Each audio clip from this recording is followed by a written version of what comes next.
The year was 1820, and London's high society was abuzz with the arrival of a dashing new personality. General Gregor MacGregor, a Scottish war hero with a chest full of medals and a gifted raconteur, had swept into the city and taken it by storm.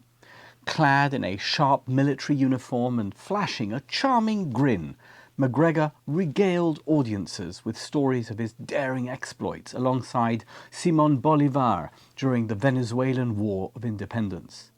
But what truly captivated the elites wasn't his charisma or battlefield glory. It was his claim to be the ruler, cacique, of a tropical Central American paradise called Poyais. Poyais, MacGregor declared, was a land of unparalleled riches. Its soil was so fertile that the finest crops grew with barely any effort. Its rivers sparkled with gold, and its friendly native tribes were eager to welcome British settlers. It was an investor's dream and a settler's utopia, and MacGregor, the benevolent ruler, was more than willing to share his paradise, for a price, of course. London's elites fell over themselves to get in on the opportunity. They bought Poyasian land grants, invested in its government bonds, and dreamed of lounging on their sprawling estates in this new world Garden of Eden.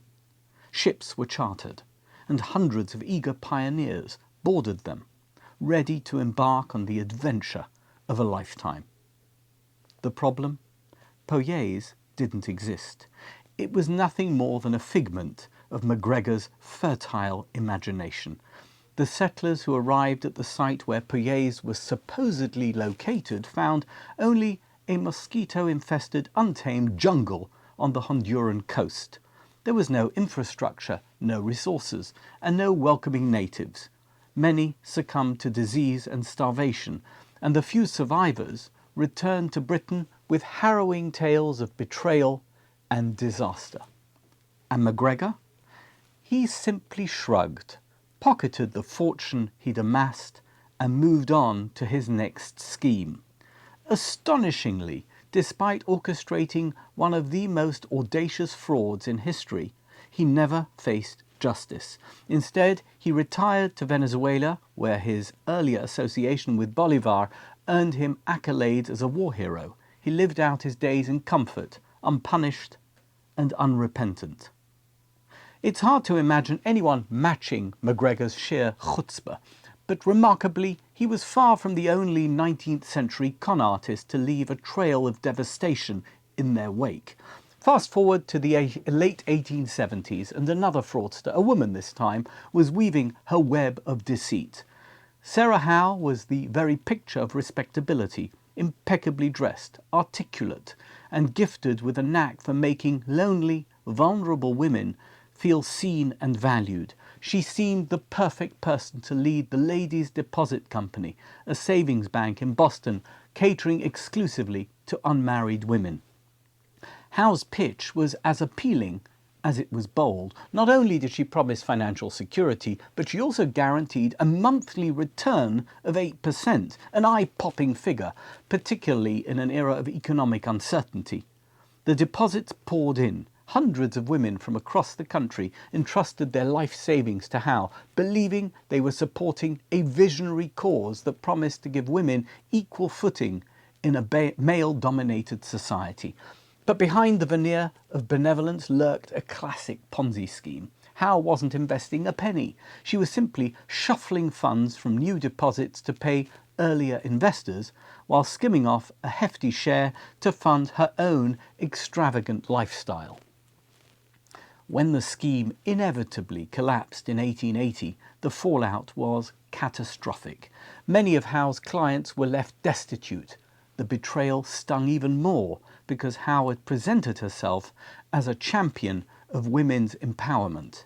And Howe herself? Like MacGregor, she managed to slip through the cracks.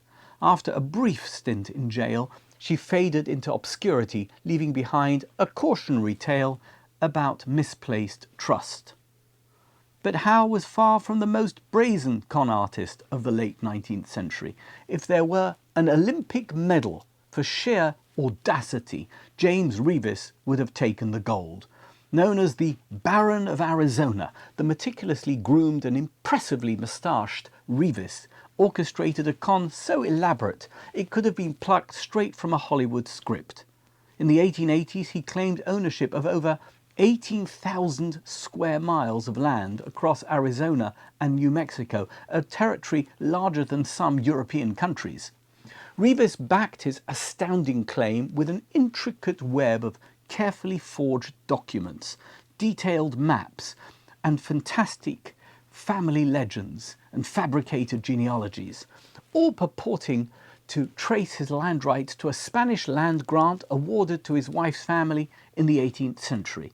For years, Reavis collected rents and fees from settlers, railroads, and even the US government, ultimately pocketing over $5 million. Few dared to challenge him, convinced that this phony aristocrat held legal dominion over their homes and businesses. But, as with all great frauds, the truth eventually came to light. A team of sharp-eyed government investigators uncovered the forgeries that formed the foundation of Reavis's empire, and his house of cards collapsed. In 1896, he was convicted of fraud and sentenced to federal prison, a fitting end for one of history's most audacious schemers. Of course, the 19th century wasn't unique in terms of fraudsters, con artists, and greedy chancers who claimed virtue while ripping people off.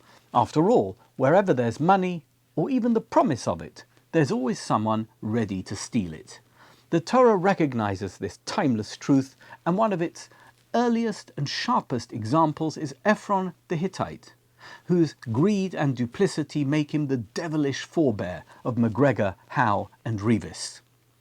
At first glance, Ephron appears to be the very picture of generosity and goodwill. Abraham is mourning the loss of his wife, Sarah. He approaches Ephron to purchase the cave of Machpelah as a place to bury her.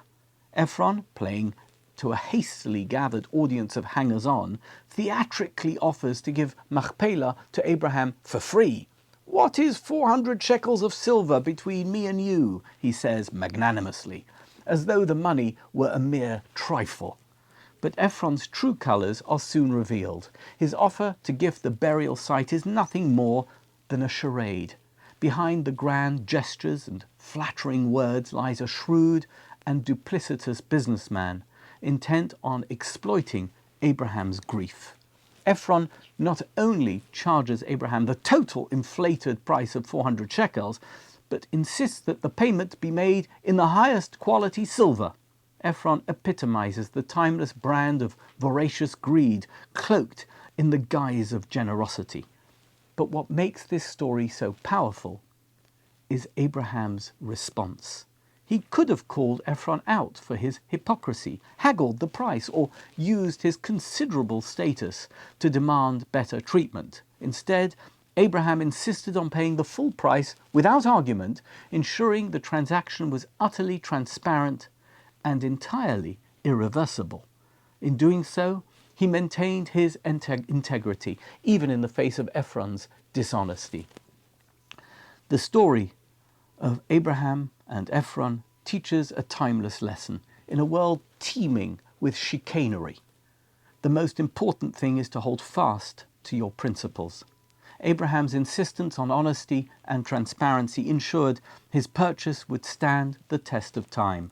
Thousands of years later, the cave of Machpelah remains a holy site of the Jewish people, a symbol of Abraham's righteousness, in stark and enduring contrast to the fleeting gains of fraudsters like MacGregor, Howe, and Reavis. Like Ephron's, their names are remembered as cautionary tales, while Abraham's legacy inspires a commitment to values that truly last.